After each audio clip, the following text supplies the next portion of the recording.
যৌতুকের অভিশাপ ঘরে ঘরে।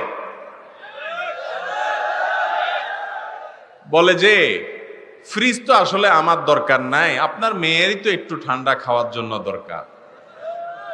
মোটরসাইকেল তো আসলে আমার ছেলের তো দরকার নাই, ও সাইকেলেই চলতে পারে, কিন্তু আপনার মেয়েকে নিয়ে ঘুরতে হলে তো মোটরসাইকেল লাগে।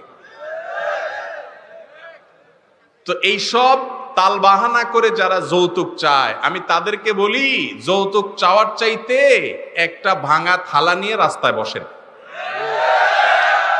যারা মেয়ের বাপের বাড়ি থেকে যৌতুক আশা করেন, ঘুরাইয়া ফিরাইয়া বিভিন্ন রকমের বুদ্ধি করে কৌশল করে মেয়ের বাপের বাড়ি থেকে এটা সেটা আদায় করেন। আমের সিজনে আম, কাঁঠালের সিজনে কাঁঠাল, রমজান আসলে ইফতারি, তারপরে আপনার ঈদের সময় সেমাই চিনি, কোরবানির ঈদের সময় ছাগল।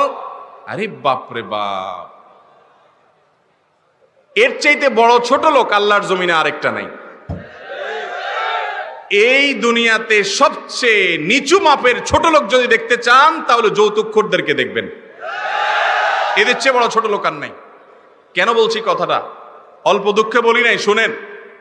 একটা মেয়েকে, আপনি যে মেয়েটাকে বিয়ে করে আসছেন, এই মেয়েটা কি বাতাসে বড় হয়ে গেছে?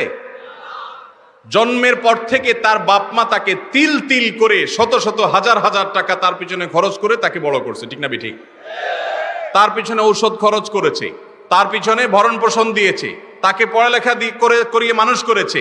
সে পড়ালেখা করে শিক্ষিত হয়েছে এই মহিলা, কিন্তু শিক্ষিত হওয়ার পর তার শিক্ষার আলো ছড়াবে কোথায়? আপনার বাসায়, ঠিক না ঠিক? তাকে সুস্থ সবল রাখার জন্য ট্রিটমেন্ট করেছে, চিকিৎসা দিয়েছে, ভরণ পোষণ দিয়ে বড় করেছে। তার এই পুরো জীবন থেকে উপকার ভোগ করবে কে? আপনি, স্বামী এবং স্বামীর বাপ মা, স্বামীর পরিবার, ঠিক না ঠিক?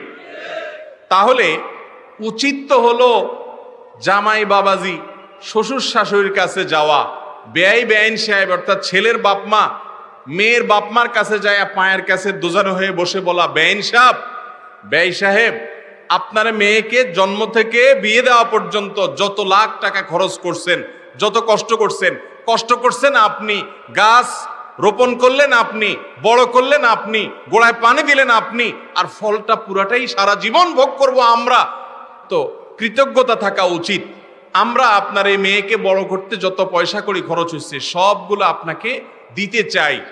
তাদের কাছে, মেয়ের বাপ মার কাছে যায় দোজানো হয়ে এরকম করে নিবেদন করা উচিত।